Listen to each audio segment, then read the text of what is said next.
You're listening to Civic Media. You can tune into any of our live shows on any radio station across the state with the Civic Media app. Find us in your phone's app store and listen anytime, anywhere.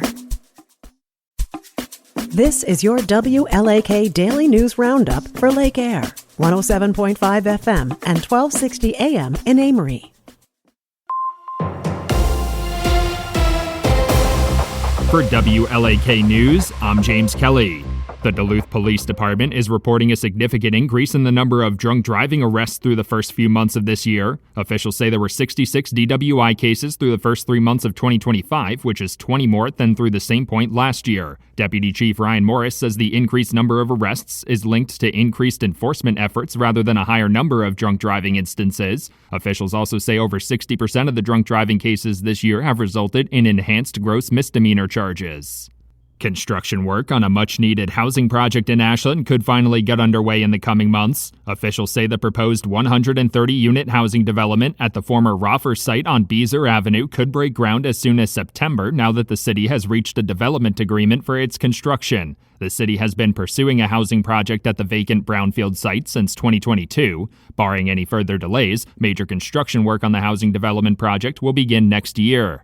Wisconsin Governor Tony Evers has proclaimed this week as Rural Road Safety Awareness Week. In an executive order signed on Monday, Governor Evers announced post-crash care big league safety as the theme for this year's Road Safety Week. The proclamation is meant to encourage residents to travel safely and highlighted the importance of having access to emergency response services in the event of a crash. The executive order also noted that about 19,000 crashes occur on the state's nearly 10,000 miles of rural highways each year. The Rice Lake Hockey Association is working on an expansion project at the Rice Lake Hockey Arena. The expansion project will see the construction of a dry land training area where youth athletes can work on their skills without getting on the ice. Organization officials say it's part of an effort to both encourage more kids to stick with the sport and improve the infrastructure of the arena for the potential creation of a junior hockey team in the future. The organization is also pursuing plans to add another locker room and replace the building's aging roof. The Wisconsin Better Business Bureau is warning residents to be on the lookout for fake event and ticket scams with festivals taking place across the state. Organization officials say they've received multiple reports from people who were tricked into purchasing fake tickets to real events or tickets for events that don't exist. The scams typically originate on social media and include links to websites that appear to be legitimate to purchase event tickets. The Better Business Bureau is encouraging residents to research those events and use the official festival websites. Wisconsin Senator Tammy Baldwin is highlighting a recent Third Way report that projects hospitals in the state will lose nearly $265 million a year under the Republican budget bill. In a statement, Senator Baldwin said the bill will shutter hospitals and put additional strain on already struggling healthcare workers for the sake of a tax cut for the top 0.1%. The bill is projected to terminate healthcare for about 270,000 Wisconsin residents and places some rural hospitals in the state at a disproportionate risk of closure. The St. Croix Valley Food Alliance has announced the receipt of grant funding to support access to mental health treatment in rural communities. The funding was provided by the Northwest Alliance Community Foundation and the St. Croix Valley Foundation Vibrant Communities Mental Health Grant Program. It aims to reduce barriers to accessing mental health support and expand outreach efforts to rural residents. The Wisconsin Farmers Union-based nonprofit will also work with the Mental Health Task Force of Polk County on a mental health first aid training program. Spooner health officials are looking for community support after being named finalists in Soliant Health's 2025 Most Beautiful Hospitals contest. The contest seeks to honor 20 hospitals across the country for both their visual appeal and their commitment to creating a healing environment with compassionate staff. Voting for the contest and an up-to-date leaderboard can be found on Soliant Health's website. Area residents who want to support their local hospital can vote until July 25th, and the official top 20 list will be announced on August 1st. A recent report released by the Wisconsin Policy Forum found the state lost over 55,000 jobs on the lower end of the pay scale as a result of the COVID-19 pandemic. According to the report, the state lost about 55,700 jobs that paid less than $45,000 per year since the height of the pandemic. The most heavily impacted fields include food services, office support positions, and production jobs. Low-paying transportation and shipping jobs did see an increase, and jobs with salaries over $45,000 remained stable.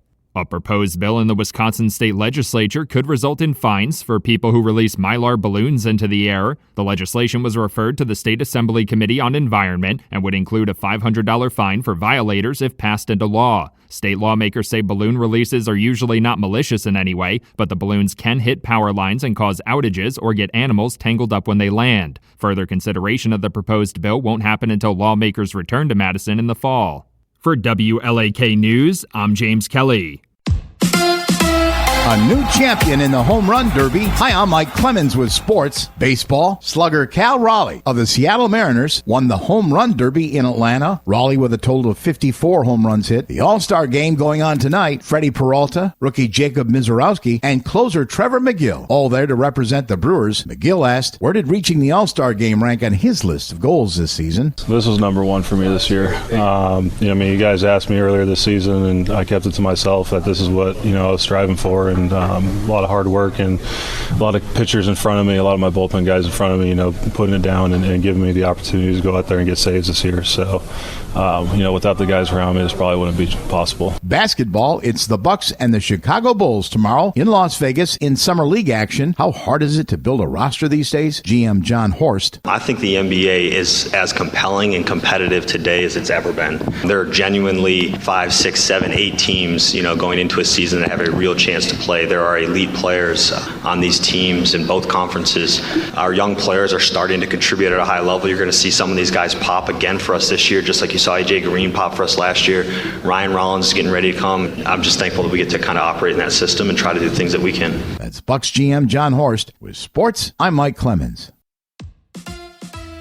On your entertainment beat, I'm Pete Schwaba. The summer box office remains financially healthy thanks to The Man of Steel. Superman was the top dog to no one's surprise, pulling in $122 million domestically over the weekend and almost another $100 million from overseas. Here at home, that's the third biggest opening of the year. The news was good for DC Comics as director James Gunn is also the co-head of the whole operation, so they needed this to be a winner. Rounding out the top 5 were all big-time blockbuster-esque films. Jurassic World Rebirth was the top dog last week and came in second place with $40 million big ones. In its third week of release, F1 delivered $13 million at the box office. And rounding out the 4th and 5th place were Kid Flick's How to Train Your Dragon, which came in with close to $8 million, and Pixar's Elio, which came in with just under $4 million.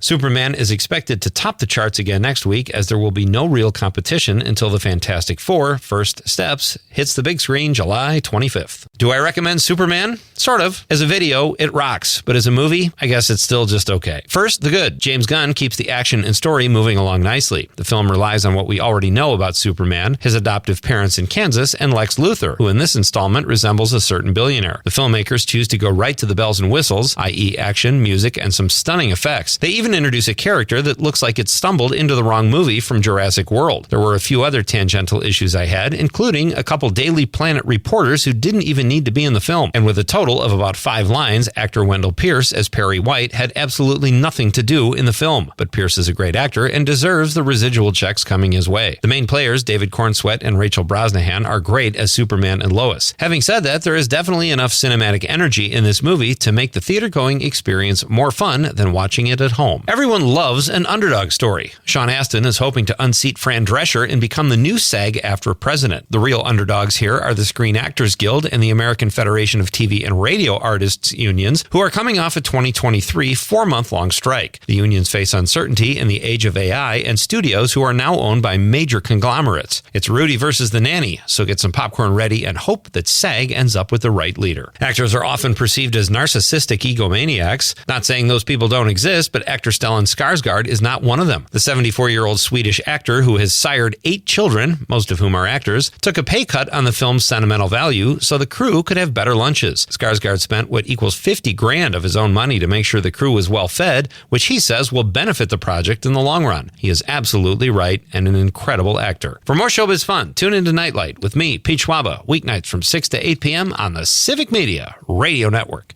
It is going to be sunny, warm, and humid again today. Our high right around 91 this afternoon. Tonight, an isolated thunderstorm or two possible with a low in the mid to upper 60s. Tomorrow, scattered showers and thunderstorms and a lot cooler with a high in the low to mid 70s. I'm meteorologist Sean Cable. Temperature now 73.